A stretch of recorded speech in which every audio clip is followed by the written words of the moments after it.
2022 part-time cohort. So I actually just finished at the end of May. So my background is I have a PhD in physical oceanography and bachelor's in applied mathematics and environmental science. So very computationally heavy fields. And I have been applying that, and that really what stimulated me to go into data science. And I'm very excited to be here and talk about diversity. That's something that I've been struggling with to introduce in my academic career as well. So I'm really happy to be here. Thank you. And we're happy to have you too, Barbara. So next, let's just jump right into the questions. Let me stop sharing the screen here.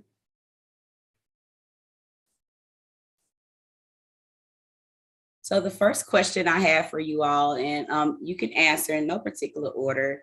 What is your definition of diversity, equity, and inclusion? And what does it mean to you? Okay, I think I'll jump in. So what does DE&I stand for me? Well, I just think it's number one, just being accepting of just understanding or accepting of a group of individuals that come from, a broad spectrum of backgrounds, right? Regardless of their age, religion, ethnicity, race, sex, however, that is defined. And being able to work sort of inclusively and collaboratively in a space, right? And especially in the analytics space, which is very important. And sometimes you need varying views and different perspectives on life. And that's where that DE&I sort of comes into play, right? Similar to data, and you're working with a regression, a multiple linear regression, right? You can only get so much, right? Sometimes you need additional variables, and those additional variables might be the people on your team, right? That you may be missing, or you're not utilizing those strengths. So it's just something that is holistic and sort of all-encompassing when you think about it.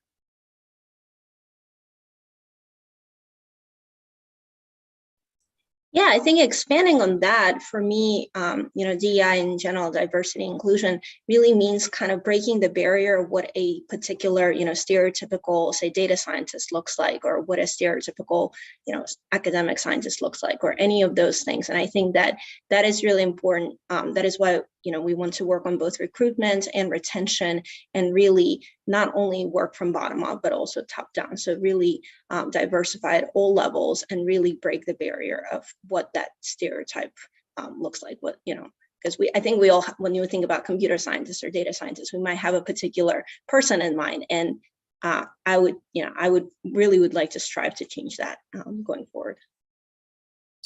Yeah, I think for me, I look at these three terms as sort of overlapping themes, but they are kind of a different facet of the same thing or the same theme.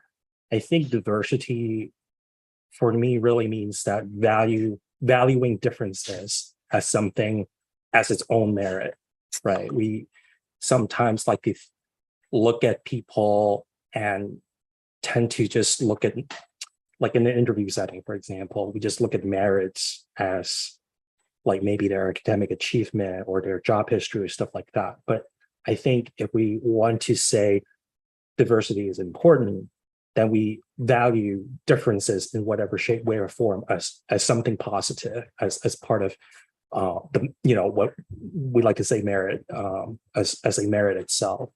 And then I think for equity, that's really meaning I think that's one of the trickiest thing, because I think it really means thinking about a level playing field for everyone. And it's very difficult to understand what that means without really truly establishing a relationship with someone and understand where they're coming from, as well as understanding ourselves, where we come from and how our background differs from other people. And I think inclusion is important for both of those things, because it really means that, we sort of really try hard to drop all conscious and subconscious barrier about who's invited to the table, right? So I think all three things are really approaching the same core theme, but the very different perspective. Yeah, I can definitely agree with all of you. And I can just tell by your answers now that this is about to be a great discussion today. So just going into the next question, why do you think that DEI is a topic of conversation now?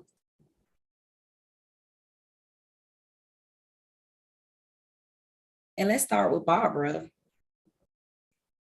All right. I mean, really, it should have been a topic for a long time, right? So I'm glad that it's finally coming to be the case. And I wonder if it's because maybe we're finally getting to a point where a more diverse group is getting graduate degrees, finally able to go to college. And maybe that's why we're, they're able to push the boundary at the top or, the upper level. And, but yeah, so I think also because college degree is, and advanced degrees are really a necessity nowadays to get good jobs. And so I think that it's not just for the top elite, it's not just for certain type of people to be able to get into those. So I think that it is important to have these conversations about people of different backgrounds, people of different privilege levels, and how they can get into really to get those advanced degrees, to get those advanced careers.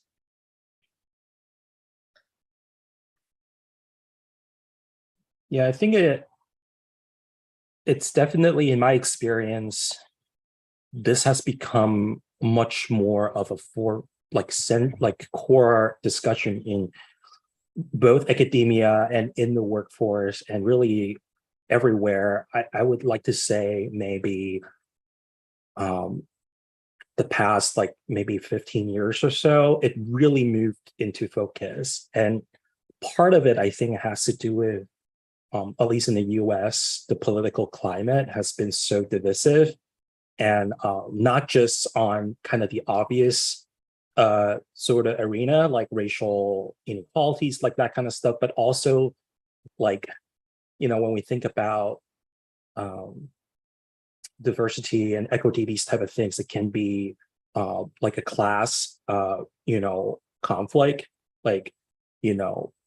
your upbringing, maybe you're more affluent, that really shapes the way you see the world, versus if you are coming from, not as affluent of an upbringing, that really changes your perspective on things. And for whatever reason, I think there's a lot of reasons, but I won't go into it. But that the divisiveness in sort of our discourse and just the climate of our society right now also bring these things up front. So it's just beyond the obvious sort of different conflicts between different communities, no matter if it's race or sexual orientation, like all the obvious one. I think there's something even more broader that's happening right now.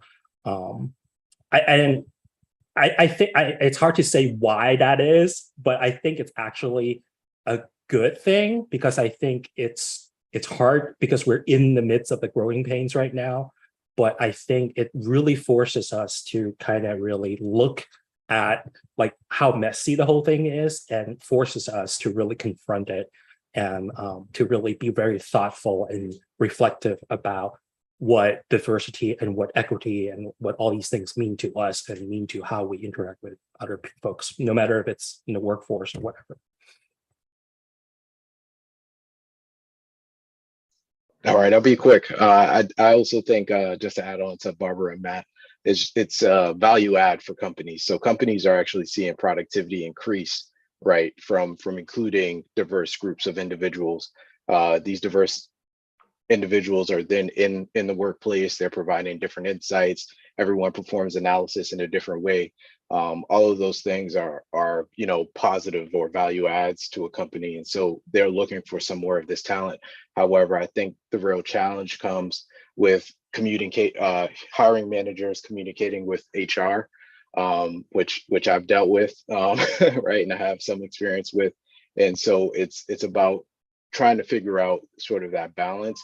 But I think largely these companies are understanding the value, number one, that data science is bringing to the company. And then they're also seeing that, hey, if we hire from all of these different perspectives and backgrounds, then we can potentially increase whatever it is that we're doing. All right. So has there been anything that has influenced your thinking around DEI or motivated you to get involved in being an advocate for change? I would just say lack of opportunity in inner city communities, especially with poor education systems.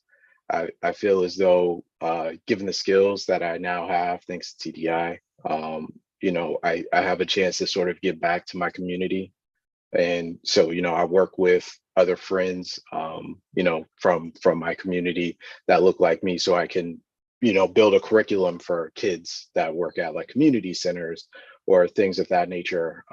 Because growing up in my environment, I wasn't necessarily exposed to these different varieties of careers and career paths. And, I feel as though it's my job, it's my duty now to sort of give back in a way, and then also use my current position of power to then create a pathway for other individuals who want to break into the field.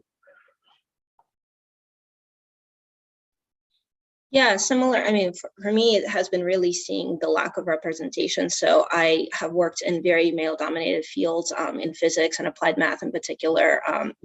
There are really very, very few female faculty. There, by the same extension, the retention rates, even for graduate students, is very low for females, just because they're not seeing that really advancement opportunities. They're seeing that a lot of those jobs are going to male faculty who maybe have more time. They don't have families and things like that. And I think that that really got me involved in, especially in physical oceanography. It is a heavily male-dominated field. And so I've been involved with both mentoring female students. Also, because I'm not a native English speaker, I have really pursued, helping a lot of foreign students or exchange students to pursue research or, make sure that they stay in STEM field and advance their career. And I think it is really important to see a lot of those, like lack of representation, lack of opportunities, and get involved and give back. Yeah, I think for me, there wasn't really like a specific thing that happened. I definitely think if I rewind back to like maybe 2010, 2012, me, I definitely care a lot less about it and about diversity and all that kind of things, because I feel like even though I'm a person of color and I feel like I was so privileged. I wasn't in the midst of a lot of these conversation, or I wasn't negatively impacted in my field because of these things. So I felt like I was overly protected from a lot of these things.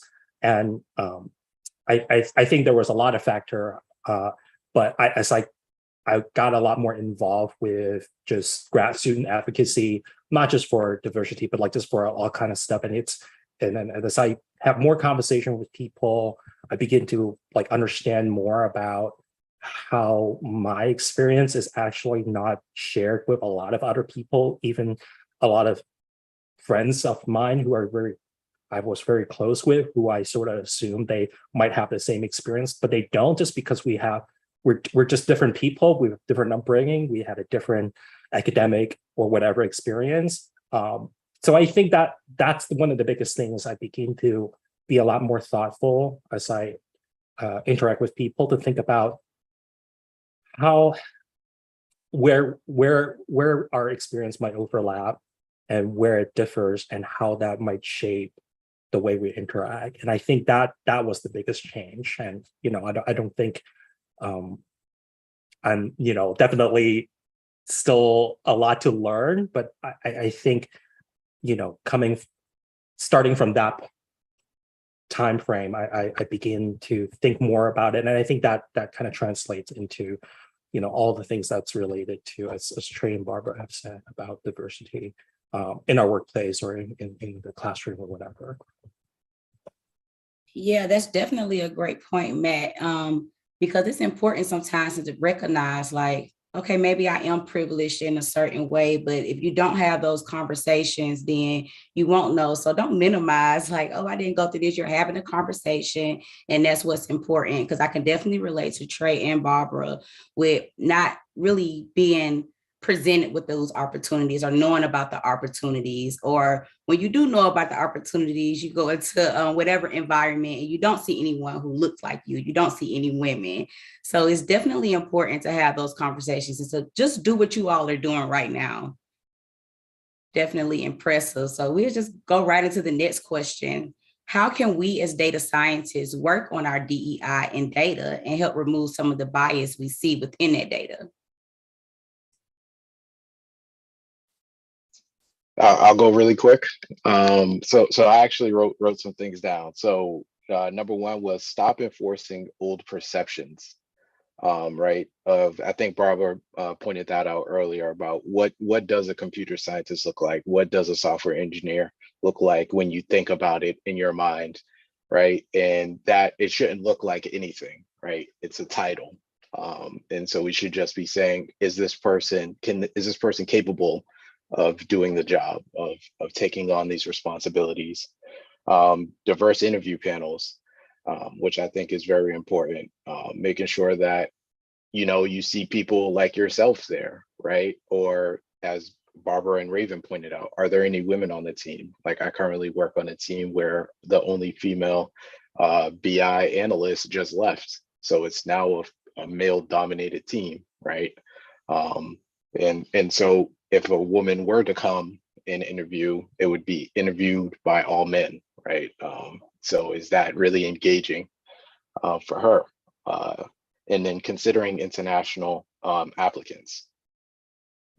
And the last thing was, which I found weird, was stating parental benefits in the job description, because some women might have family planning that might be going on in the background, and if those things aren't upfront, sometimes that could make some females or some women scared or nervous about getting involved with a potential position or bringing that up, because they might feel as though they might get turned away by bringing up those or asking those types of questions. But yeah, those are some points I want to bring up.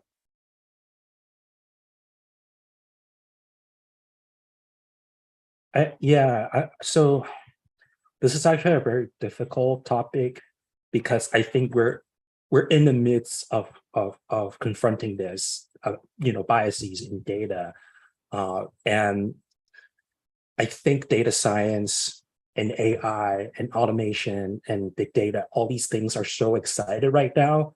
There's a tendency to really view the technology and the outcomes from these technology, from data science, with so much excitement that we don't really examine it with very critical discernment of what the data is actually saying, right? So I think I'm generally in the camp that thinks these tools are generally quite neutral. There's nothing, no technology is really value neutral, but I think we talk about data and models as garbage in, garbage out, right?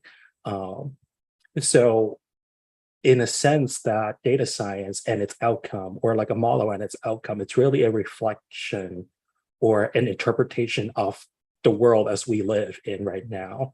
So if we just accept sort of the outcome of whatever data science technology or whatever model that we're running without any reflection and discernment, then we are basically saying that we're okay with the way the world works right now, right? So I think that's a very broad things that we have to keep in mind. Like, are we,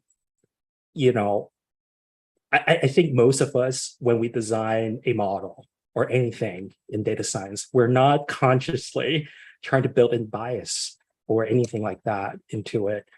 But things, because the data model itself is a reflection of the world, that we just have to be really careful and just put that as just discernment of the biases in our data and our models and our technology as a priority, in order to make sure that we don't just take it for granted.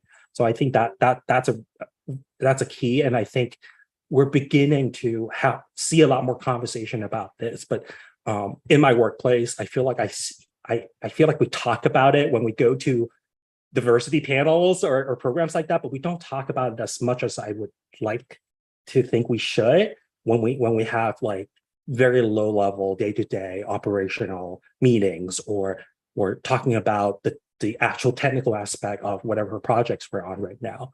But hopefully that will filter down. But I think, what I can do is to be very conscious of that and just always put that as a priority, even though it might not seem like something that's so obvious when I'm just coding stuff, right? Or just looking at data source, but it can pop up anywhere. And I think, just keeping an awareness of it has helped me a lot in the past.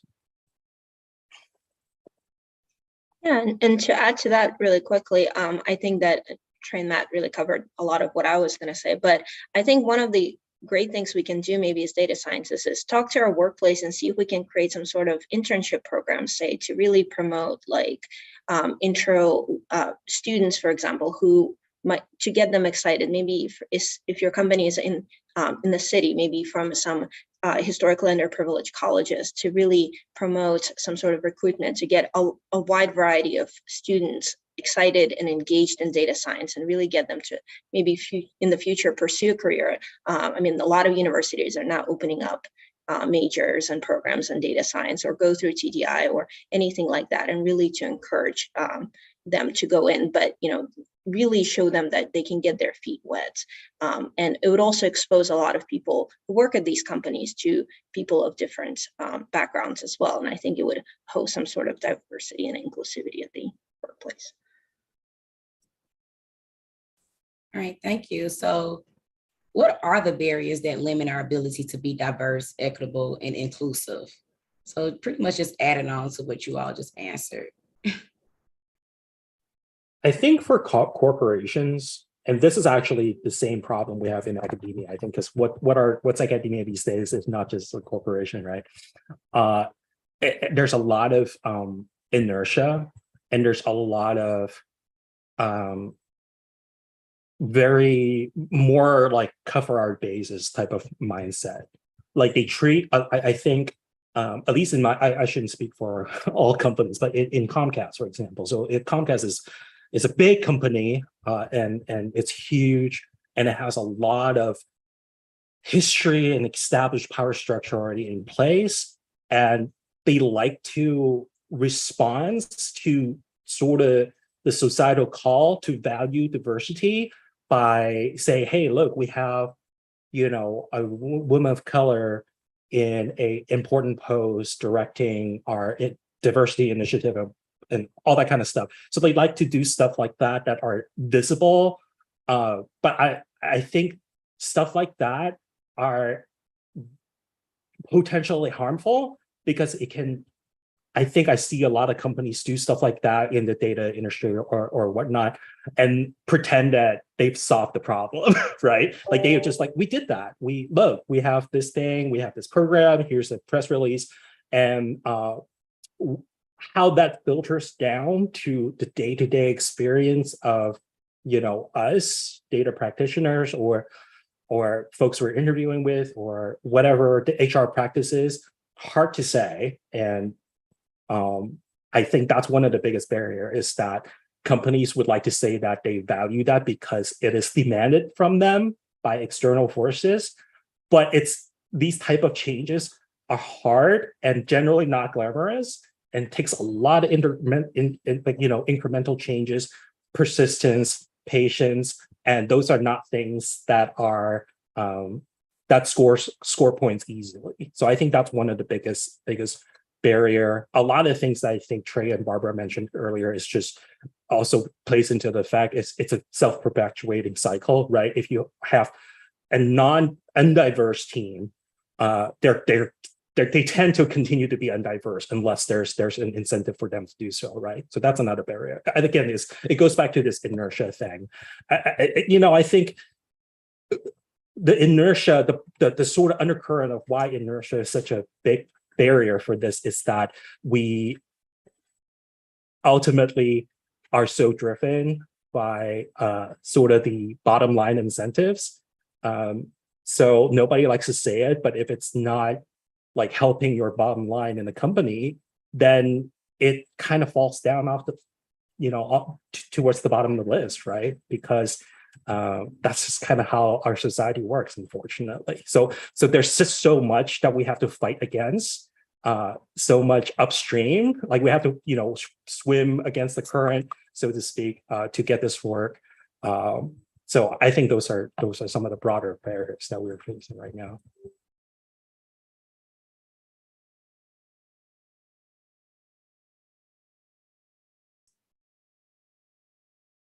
All right, and I saw you unmute yourself, Barbara, so you can go ahead and add to that. Okay, I'll just be quick. Yeah, I think going along with what Matt said, so much of getting into even a job is about who you know, and I think that if you don't look like most people on the team or most people like at a company, if you're a woman, if you're a person of color, you don't really even know how to schmooze to those people because you might not have the same background, you might not have the same kind of points of conversation, and so you might not really know the right people. And I think that's one of the reasons really that, like, as a person who's trying to get into a field, it would be really hard to find those connections because they're already not existing to begin with. Yeah, and only a couple of points just to add on to Matt and Barbara is nepotism is huge, especially trying to get into a lot of these fields. They're heavily protected and guarded, as Barbara was saying, right, with the networks, and then also just pleasing stakeholders, what Matt was bringing up, and having multiple stakeholders to sort of appease to, which can be very difficult, right, and sort of up to the individuals who actually break into these fields to actually bring down some of these barriers. So the change has to sort of come from within. Yeah, I can definitely relate to all of you. It's like we're having the conversation now. Most people know what they have to do, and that's where those statements come from, right? Like, because that's what they want to do. But it's like it started to create initiatives now and put those to work in order that so we could really break down those barriers, because just making a statement is not breaking down a barrier. We need people to hold these companies or CEOs or whomever accountable to the things that they say, to just back up your words, basically. So yeah, can definitely understand all of you. The next question. So on a personal level, what impact does DEI have on you?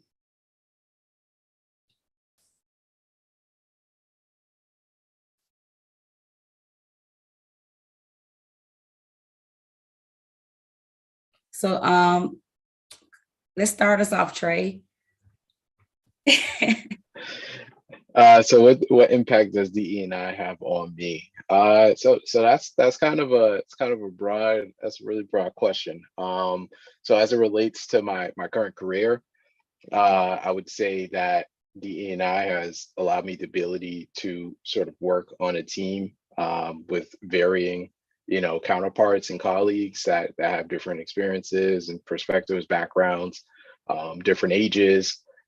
Which has allowed me to sort of grow, not only as a data scientist, but as a person in my day-to-day life. And so in my day-to-day life, I would say I've become a little bit more open-minded and aware of other individuals and their lives.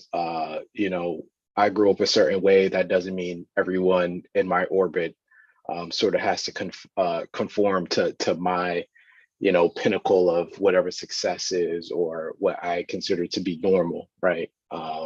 And so it's definitely helped me in that aspect, and just being able to work with and just have more open-ended conversations with individuals without it being so divisive.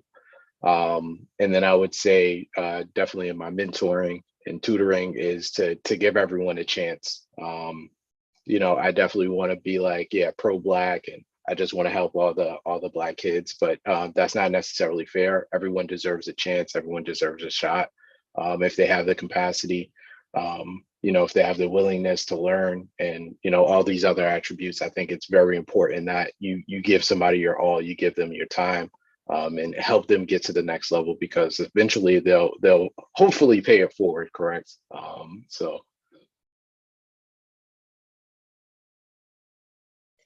Yeah, I definitely agree with Trey. I mean, it has been quite a humbling experience because, you get somewhere and you feel so proud of yourself. You feel like you've made it, but then you hear about the diverse backgrounds, the diverse experience of other people, and you're like, oh, wow, they have gone through all these things and they have had, certain obstacles, certain maybe discrimination, whatever they have had to face. And it's quite humbling that they're there next to you and, you're just giving yourself a pat on the back over here.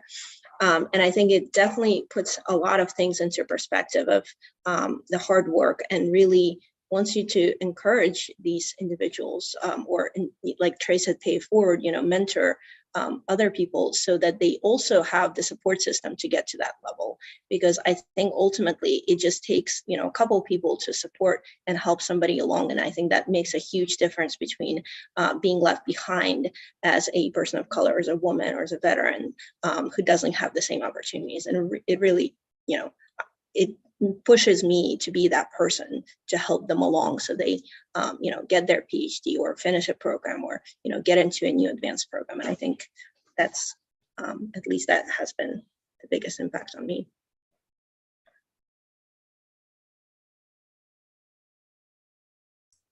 Yeah, for sure can relate to what you are saying. I think for me, it's just growing up, you hear certain things, like going back to what you say, like what a data scientist look like. So you hear certain things like girls don't do that, or you're not able to, do this, as a person of color. And that kind of sticks with you. But I think DEI now is showing you like, okay, yeah, that was a problem and that's not how things were supposed to go. So let's change those conversations. What we've been saying forever, like you can do anything you put your mind to, but now it's true. Like you can really do anything you put your mind to, and just letting the younger generation know, like, we're in this with you. Like we know the barriers that you all are going to face. So this is exactly what you have to do to combat it on your end, and basically let them know when things are unfair, because sometimes you think it's you most of the time. Like if someone's being unfair to you, you think maybe I'm just overly sensitive or I'm not strong enough, but no, it's not you. You're thinking correctly. Move on. Don't be where you're not wanted, but at the same time, make sure you're, creating those opportunities or lanes for yourself. So, and I'm sorry, Matt, I started speaking before you had a chance to speak. Did you have anything to add to that? No worries. Sorry, someone was at the door. This is what happens when you work from home. No problem. I think I already touched on my personal journey on this a little bit. I definitely think when I joined the industry, I was so sort of, my graduate school and my graduate degrees, I have my PhD was in civil engineering, and it wasn't very data heavy. So I really credit, TDI and a lot of other things that I did in the interim for my career switch. But I definitely felt that people took a chance on me. Just looking at my background, didn't have that much, aside from the fellowship and all that experience. So I think even that is a positive impact of people valuing diversity in a very not obvious sense. I think I'm actually, even though I'm not white or anything like that, but like a male Asian, like East Asian, like that's very stereotypical in the industry. There's just a lot of us. Like in my team right now, our team is really small right now because of we need to backfill roles, but there's 3 of us, 3 data scientists, and we're all Chinese male. So it's one of those things. But, I think there's just so many perspective and areas and direction you can look in terms of diversity, and I benefited in people taking a chance and saying like, hey, he can bring something to the table even though he didn't have this sort of traditional data science, statistics, or what have you background. Yeah. All right, so I definitely want to get this question answered before we move on to answering all the questions in the Q&A. Do you have any advice for those who want to be DEI advocates but aren't sure where to start? I would say, depending on where it is that you're attempting to be an advocate, number one, understand if it's at the company, understand the policies, know who you need to speak to, understand sort of a chain of command, if it's a vertical, sort of a top down, and then work with other individuals, see if you can build sort of a support team, and sort of build a forum where you guys can sort of discuss these topics. If it's at a company, if it's at sort of a local level, if you have skills that you can bring to a table, if you can, volunteer at a local, community center, library, anything of that nature, and sort of work from there and, create your own sort of positive change at the root. That can also be a DE&I advocate. But if you're also into politics, that's a different ball game. And, I'm gonna leave that up to you.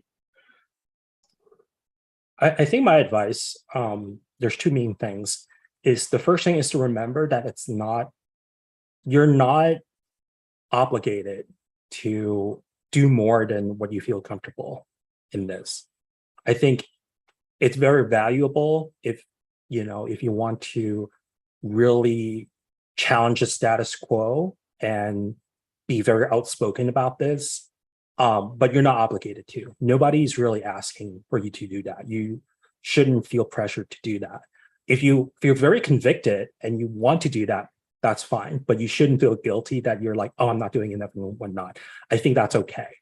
Everyone should just, think about what they're comfortable of doing and do their best within their comfort level. And then if you're at the point where you can break up, through that barrier, say like, I'm good. I have enough foundation. I have enough support that I think I can, step out of my comfort zone. Then I think that's a good way. I think oftentimes for people in minority communities, the onus is so on them. It's people always like, oh, what do you think? Oh, can you come speak at this diversity panel? Oh, can you head on that diversity committee and blah, blah, blah, blah. It can be a lot. It can be very overwhelming and can, really burn people out a lot. So that's my advice is if you feel like you're convicted, then by all means, but you shouldn't feel like there's like a negative sort of feeling that you're not doing enough. It's okay to do, just the amount that you're comfortable with. And the second part is really helpful, is to find like-minded people in your workplace. It's much easier if you have allies to talk about things and to join forces. Once you find one person, then it's much easier to find a third person, and it's much easier to find a fifth and a 10th and then 20th person. And it's just much easier to have more people, and you will feel less alone because you're not alone. So that's my biggest advice, is to, do what you feel you're comfortable with doing, and to find allies. Yeah, I definitely agree with Matt on the limitations, because, sometimes people just might not feel comfortable speaking up, or sometimes you might feel like if you do speak up, it would be taken as you're whining about, like the unfairness that you're facing, or whatever. People would be really dismissive. So I think for me, on a personal level, if you want to join an organization, I think that's a great way to go. I think that's, finding a like-minded people, with that, keeping in mind that there are many different organizations really working towards similar goals. So just because you join one, like, that's not the only DI way to go. But I think that also on a more personal level, really be observant. Like, if you see somebody who is being treated unfairly, maybe even in private, go talk to them, kind of what Raven was saying, like, just tell them that it's not you, it's not you. This is a system that it's treating you unfairly, and just really maybe even have a conversation with them and just support somebody. If you can do that in a private life, even at work, I think that would really make really big difference for that person, because they would know that they're being taken seriously, at least by somebody. So. Yeah, really great points from all of you. If anyone wants to become an advocate, I would definitely say start with maybe just speaking up to just injustices around you. So if that can be something as small as just not laughing, like at a joke, or just saying that this is not funny or this is not okay. So anything just small like that, if you want to start advocating, I think that's a great start, because that's motivation to yourself. Like, you feel good about yourself when you go home and you feel like you stood up for something.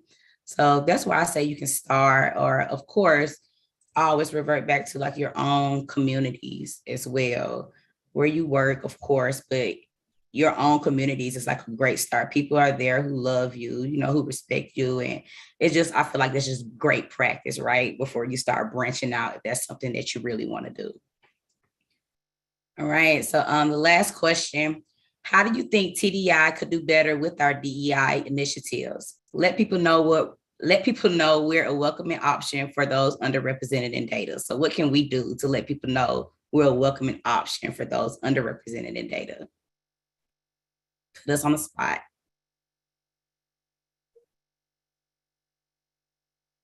It's hard for me to say because it's been a couple years, Mm-hmm. but I think one area is to see more diversity in the instructors, staff. I think I have awesome instructors. Some of them I don't think is even here anymore, but they're great. They're great people, very knowledgeable, great teachers. But would be nice to see just more diverse, racially or ethnically or anything like that. I think it's just there's something to be said of representation, I think, and that's something I think that is very concrete that I think TDI can think about committing to. Yeah, I definitely agree with that. I think that, going back to what I was saying and Trey and Matt were saying earlier, it's all about what that concept of a typical data scientist looks like. And I think that, diversity in instructors would really break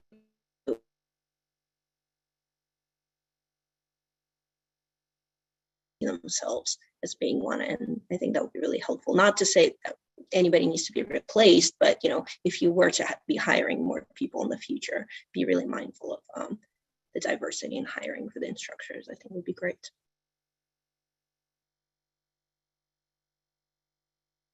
I don't know. This is a tough one. As I thought the entire process from beginning to end was fine.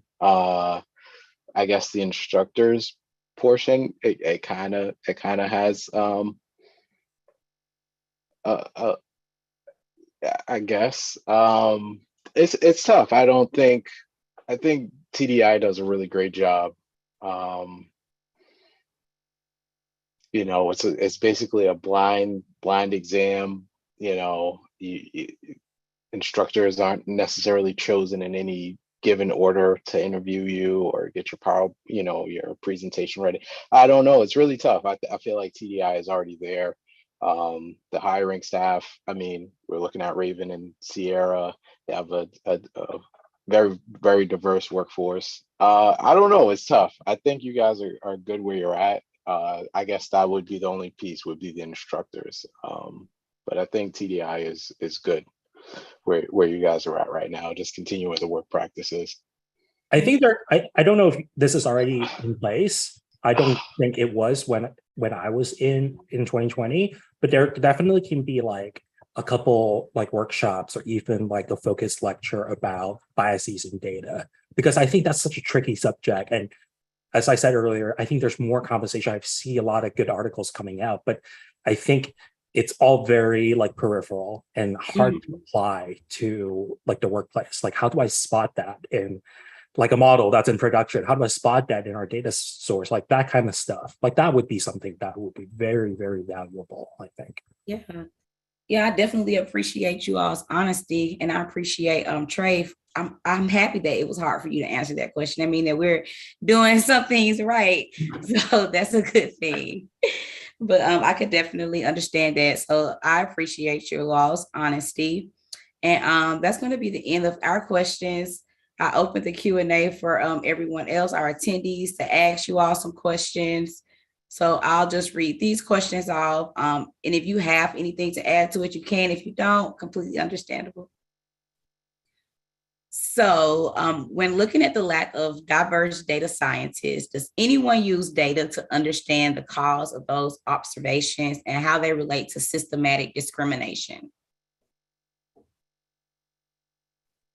I don't know about the data off top of my head, but I don't think this is an isolated challenge. It's just a shared challenge with all like information technology industry. This has always been very male dominated. And along with other diversity challenges. So it's that's kind of the history of this field, right? Data science. It's kind of like split off from like IT, that type of realm. So the same type of inherited a lot of the same type of diversity problems and challenges. So I think a lot of the data studies that are applicable to traditional computer scientists, software developers, and so on and so forth would apply to data science as well. Hard to say that there's nothing that is specific to data science or data engineering or data practitioner type of positions. Hard to say there's nothing specific to that, but I imagine that it's the same type of challenges that we've seen previously in software development and web development, that type of roles.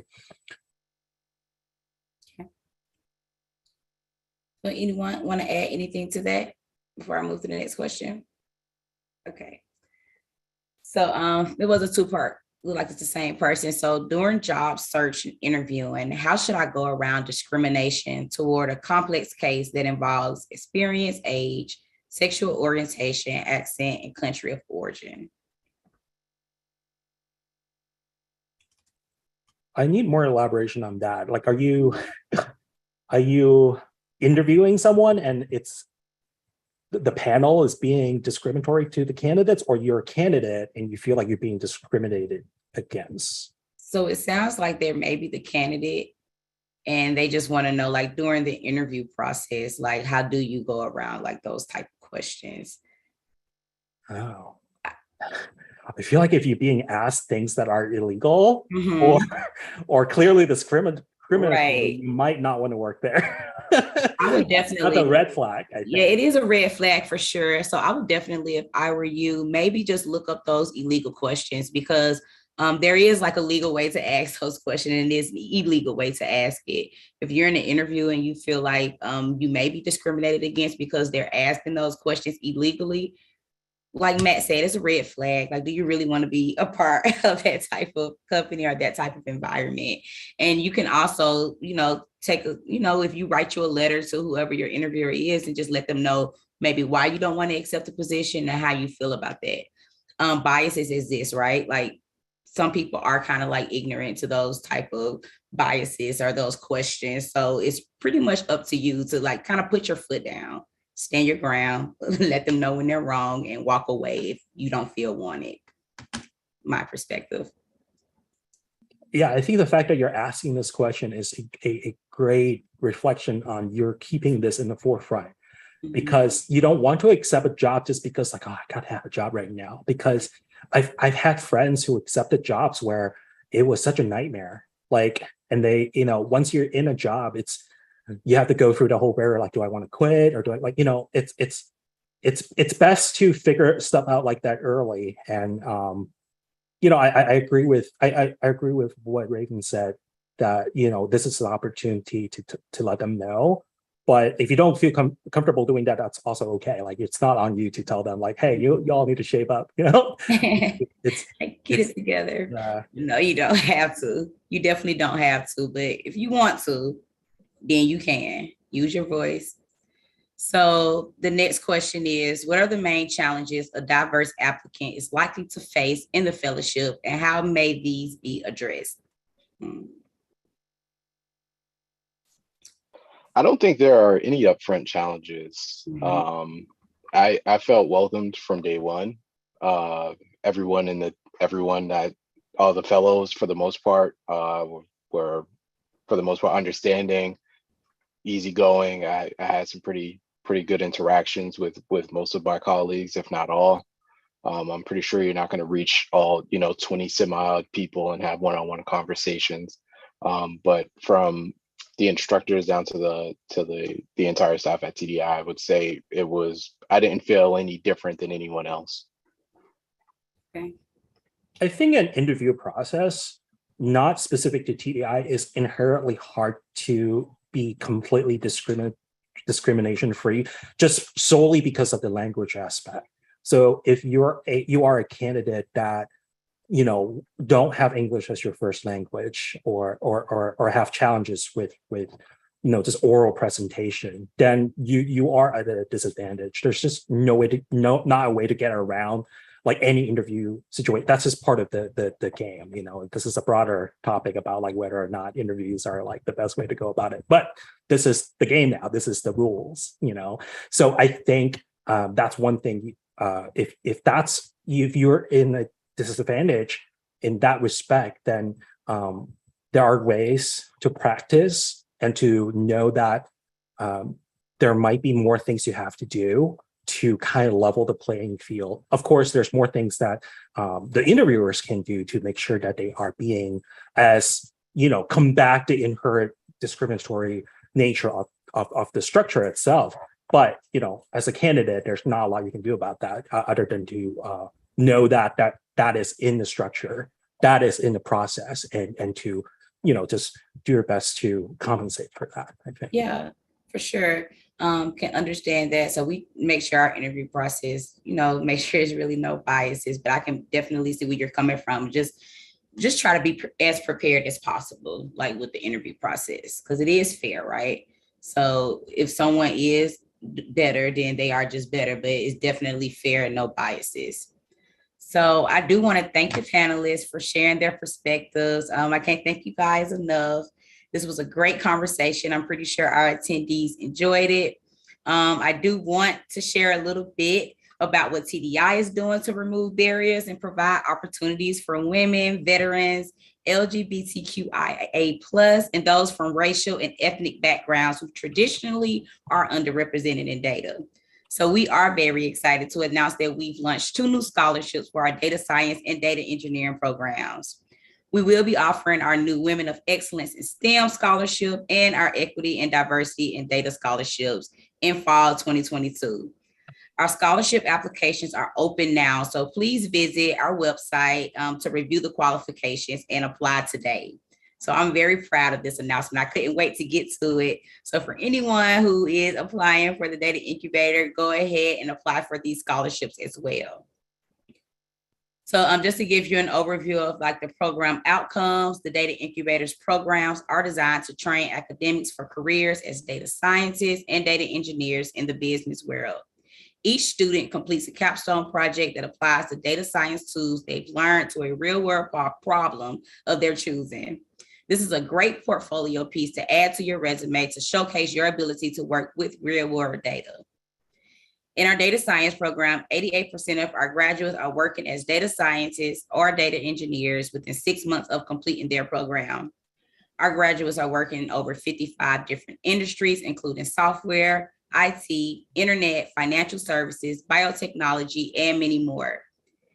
TDI graduates earn 16% more than industry average graduates and have an average annual salary of $125,000.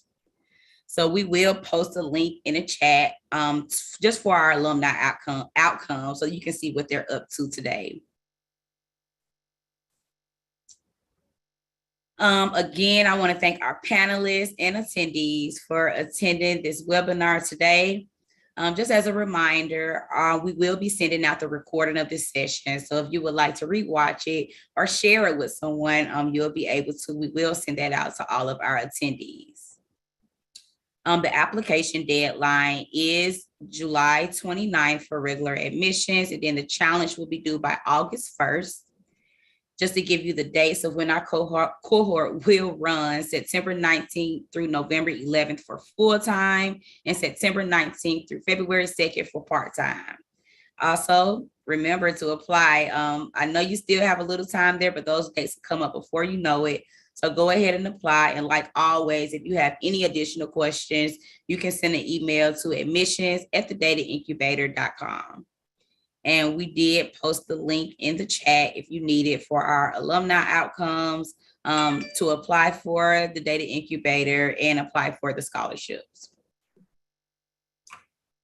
And we're just 2 minutes shy of 3 o'clock, so I won't hold you any longer than you need to be held.